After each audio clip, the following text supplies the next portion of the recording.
Gol D Roger is the most legendary pirate in all of One Piece, rivaled by only Joy Boy, to be honest. And even then, I'd probably give it to Roger because Joy Boy isn't as well known as Roger is. Roger's final words were the catalyst of 20 years of just straight chaos. Was it 20 years? I think it was 20 years. I'm gonna say 20 years. But lately, and when I say lately, I mean probably for the past year and a half, Roger has been kind of falling off. And in today's video, let's talk about exactly that. What's up guys, Gamblrr here, and today I just want to yap about Roger. At the time of me recording this, the chapter hasn't come out fully, but I've seen some spoilers and some scans, and yeah, Roger bro. This will totally make sense when I drop this video because I'm expecting to drop the chapter review and then this video. But I think you understand the topic by now. We're just gonna yap about Roger today. Before we get into it, make sure to subscribe. I'm super close to 60,000 subscribers. So if you want to help me out, your subscription would be greatly appreciated. And you won't regret it because I'm dropping consistent quality bangers like these. I mean, I wouldn't say this is quality because I'm just yapping, but you know. Anyways, with that yap aside, let's get into the main yap. Gol D Roger. Obviously, the first thing we have to go over is Roger's aura at the beginning of the story. And yes, I said aura. That boy started off One Piece as this mystery, this enigma. The guy who was named Pirate King and started the Great Pirate Era. We had Luffy idolizing that guy. Remember when he went to Logtown and he wanted to go see the place where Roger died? And actually, I just remembered this. We got this little bar scene where you could see the shadow of Roger. I think it was an anime only scene, but regardless, Roger had insane aura back then. We go hundreds of chapters without him, and then we get some lore about his past. We find out that Garp was his old rival, and Garp would drop some stories for us. One that I remember is Garp telling whoever it was he was talking to that used to destroy armies or something like that just because they made fun of his friends.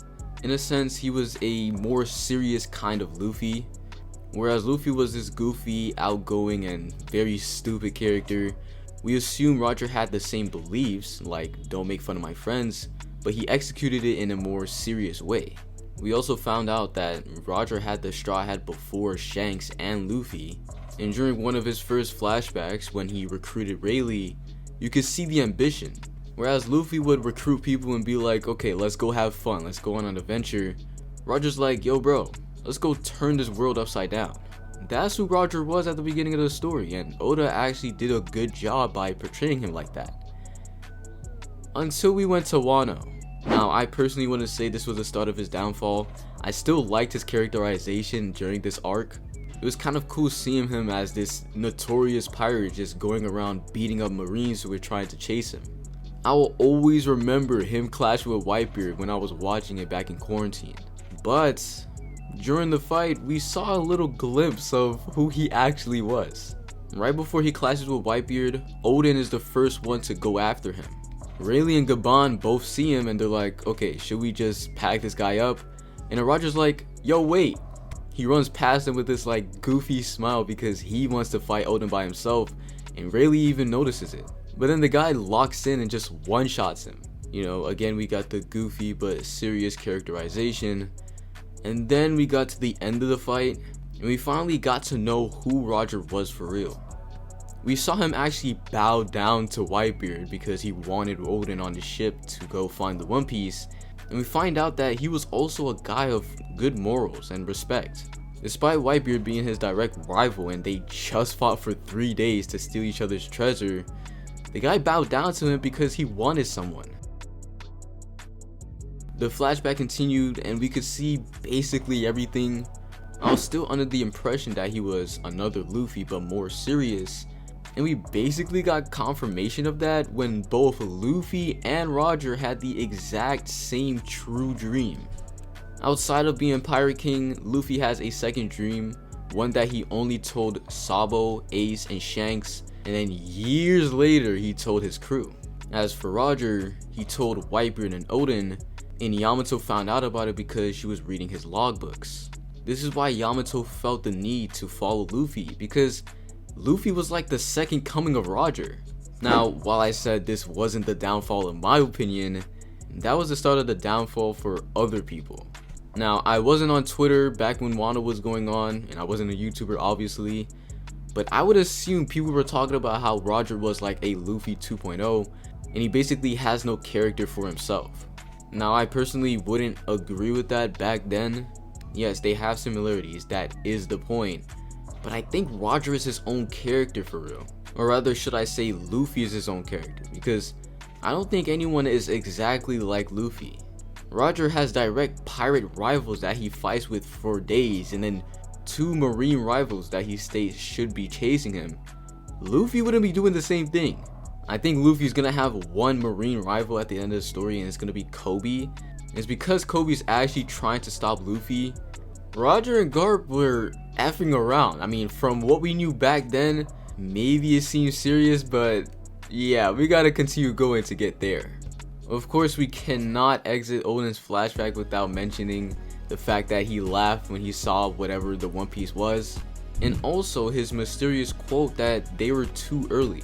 This will for sure come up later if I remember to yap about it, but that's all the important things I remember from the Oden flashback. And before we even exit Wano, Roger kept getting glazed.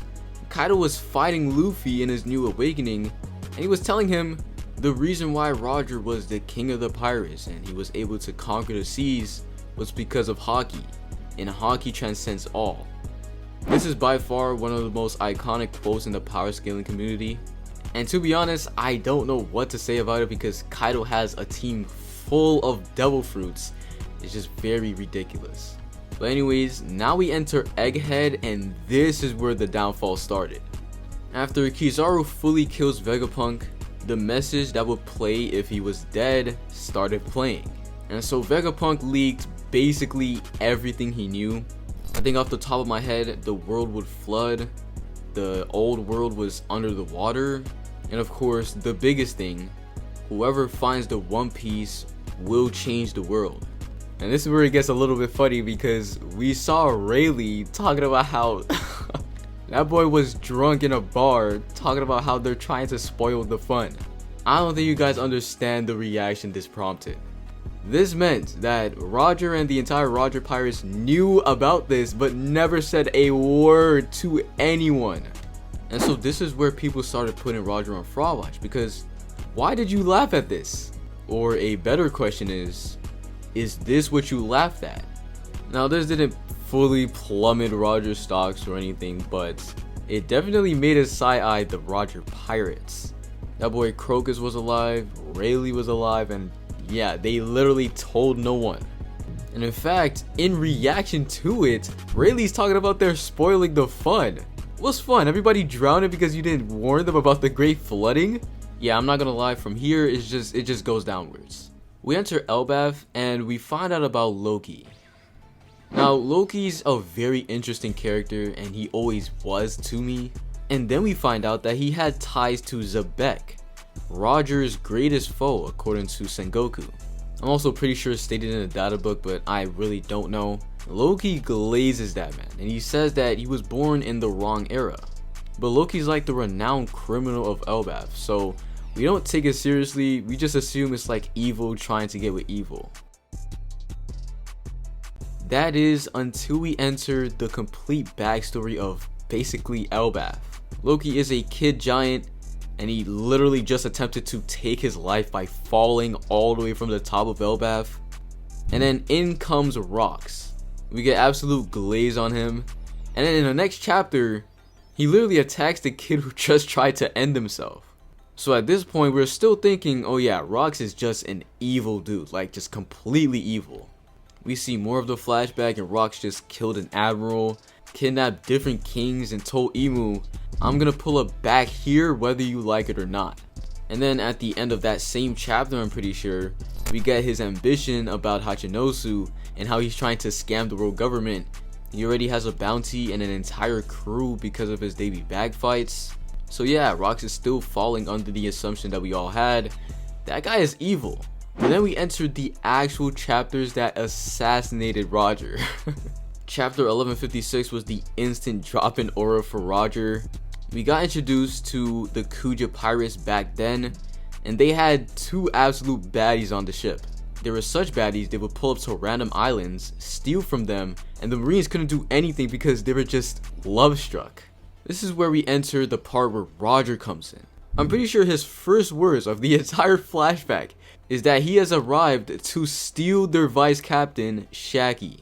Obviously, there are some very questionable interpretations of what he said there, but we continue going and it just gets worse. Shaggy comes out and she utterly low dips Roger. Roger is on the floor beat up with heart ice. We already knew he was a little bit goofy back in the olden flashback, but this goofy, I mean, come on. And to make matters worse, Rayleigh is the one who's chatting the entire thing out. We already knew Gabon was a little bit silly because he was in Elbaf, and we know he's the missionary of love or whatever that means. Roger though, are you serious? And then right after, again, we find out that Roger and Garp's relationship is totally unserious. That boy Garp pulled up, and as soon as Roger found out it was Garp, they fought. To be honest though, I love the dynamic because as soon as they find out that one of the parties are there and they're ready to fight, they will fight and they will go crazy. But it doesn't end there. Next chapter we find out that Shaggy went to Pirate Island to make a bar, and then we see in the next chapter Roger just bummed out. The word I want to say is something that people were saying about this moment.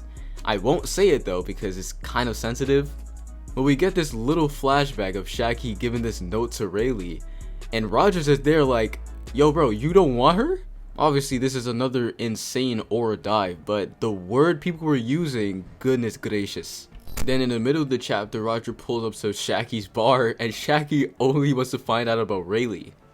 And to make matters worse, Roger wants Rayleigh to pull up just because Shaggy is sad. The reason I said it makes matters worse is because of the word people were using in Agenda Piece, and yeah, it really doesn't help the case. In 1159, we finally find out that God's Valley actually has Shaggy as a prize. And so this completely changed the context of what we saw in Kuma's flashback. Back then, I don't know about anyone else, but for me, I thought Roger had a score to settle with Rocks.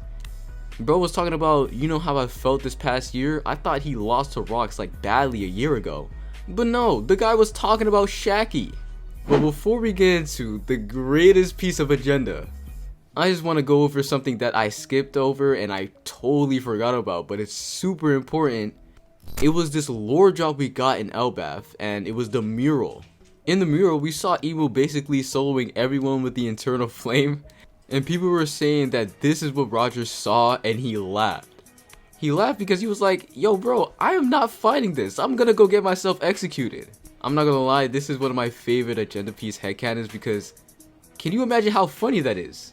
That boy saw a mural of how strong Emo was, and he was like, yo, no, this is not happening. And he just started laughing, and everybody started laughing because it was like, we're not fighting that.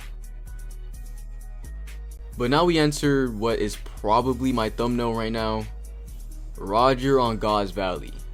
Now, in the same chapter that we find out that Shaggy was a prize, we find out that Rocks only pulled up over there not because of Shaggy for real, but because his son and wife are there.